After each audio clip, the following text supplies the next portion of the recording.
Bom dia, rapaziada. Bem-vindos de volta aqui ao canal, né? Mais um vídeo aí da Gravel Moço. Videozinho rápido hoje pra vocês. Só trazendo um feedback aí da experiência que eu tive no fim de semana, né? Rodei aí em torno de 100, acho que deu uns 120 quilômetros na bicicleta. Boa parte disso em terra, um pouco de asfalto.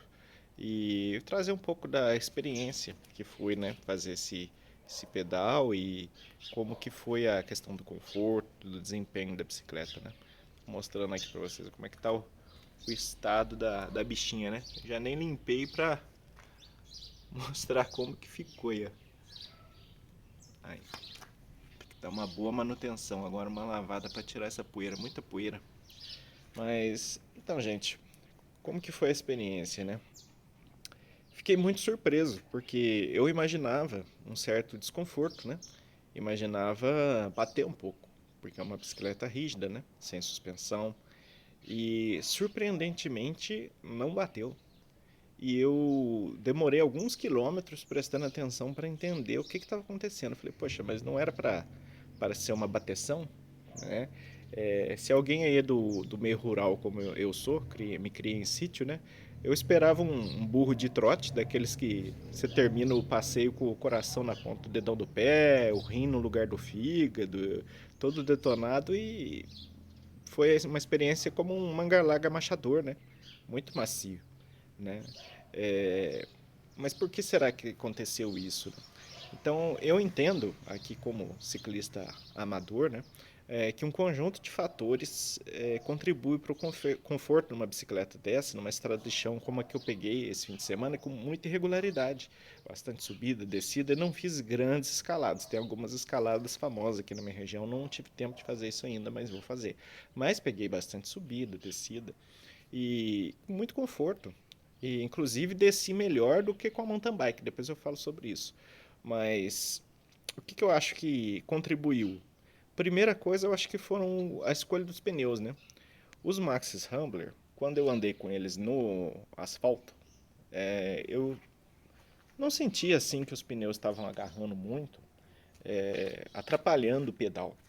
Mas também não senti uma performance muito grande em relação à minha mountain bike, assim, uma grande diferença de rolagem de pneu, porque eu já uso pneus com boa rolagem na mountain bike, que são os Scorpion Pro, que tem cravos juntos e tal. Eu ando com uma calibragem mais alta no asfalto, eles rolam muito bem, são pneus leves, quase o mesmo peso desses aqui. Então, rolou legal, mas não foi aquela coisa impressionante, né?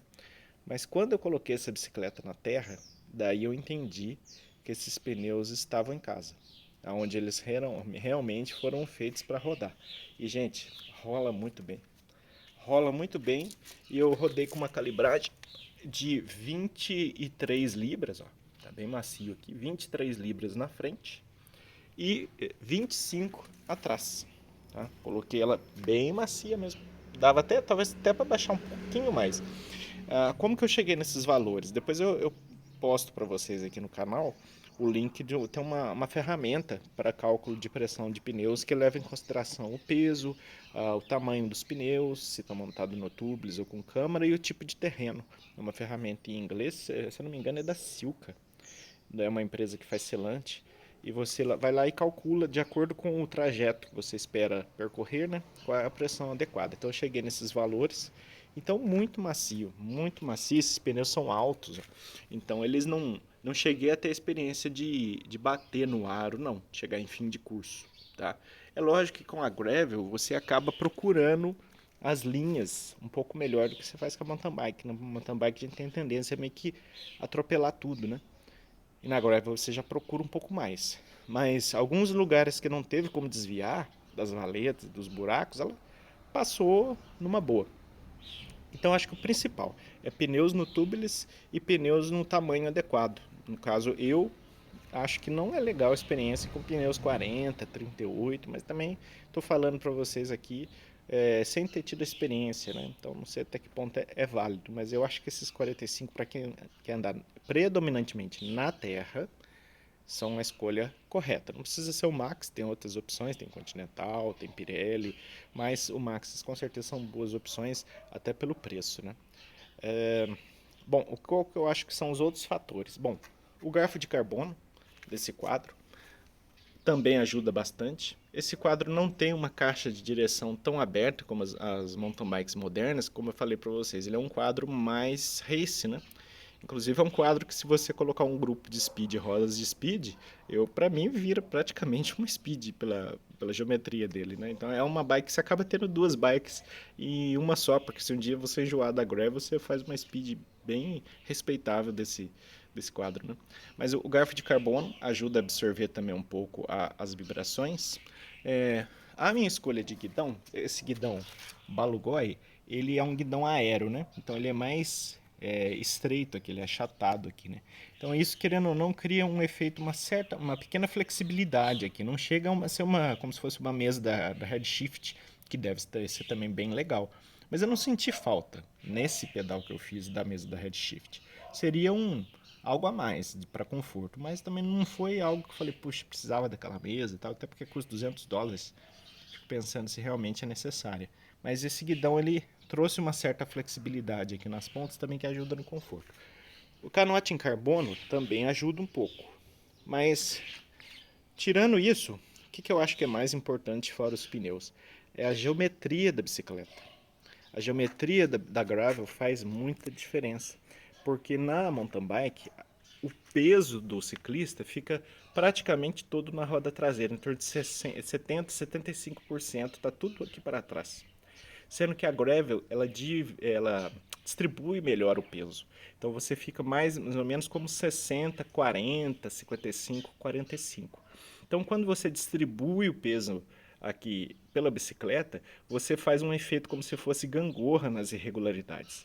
Então é isso que eu reparei. Então você vai meio que como um barco ali navegando sobre as ondas mesmo das imperfeições da estrada, né? Isso é muito legal. É um comportamento que realmente me surpreendeu, a questão da geometria, né?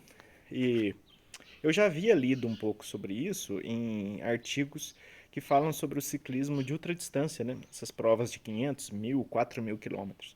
Que as bicicletas que ganham essas provas, na maioria das vezes, são bicicletas rígidas, são alguma variante de gravels. Muito difícil se você ver uma mountain bike ganhar esse tipo de prova. E uma grande que eu acho que a diferença que faz é justamente no desempenho na longa distância pela distribuição do peso na bicicleta, fica mais equilibrado. Então, foi bem legal. Tem ajustes para fazer na bicicleta ainda. A frente pode baixar um pouco, tá? A frente pode baixar um pouco. A mesa está aqui num ângulo positivo de 7 graus. Eu acho que eu vou virar ela. Vai ficar menos 7 graus. Eu tive no começo bastante dificuldade em me acertar com a posição nos drops, tá? Uma coisa que eu notei é que quando você passa a andar com esse tipo de bicicleta, quem não tem o core muito forte, como é o meu caso, talvez um vício da mountain bike, eu também sou amador, né, gente? Não treino força nem nada, mas precisa trabalhar a musculatura do core, viu? Tanto costas quanto abdômen, porque você não pode ficar com o peso todo em cima do guidão, em cima dos braços, né? Porque isso aí cansa muito, machuca as mãos. Então você tem que segurar um pouco do peso no core, né? Se manter numa posição aqui em diagonal, mas segurando um pouco na musculatura, né? Usando essa musculatura para amortecer os impactos e tal. Então tem essa exigência, né? Outra coisa que também, olha, os passadores Sensa, olha só, eles são bem grandes, ó, bem grandes, se dá para ver, ó, bem grandes.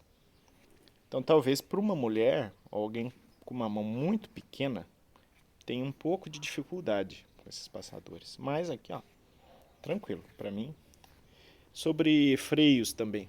Freios. Esses freios mecânicos, lembrando que eu usei um cabeamento da Jaguar, um cabeamento sem compressão, né? Ficaram muito bons, tá? Ficaram muito bons.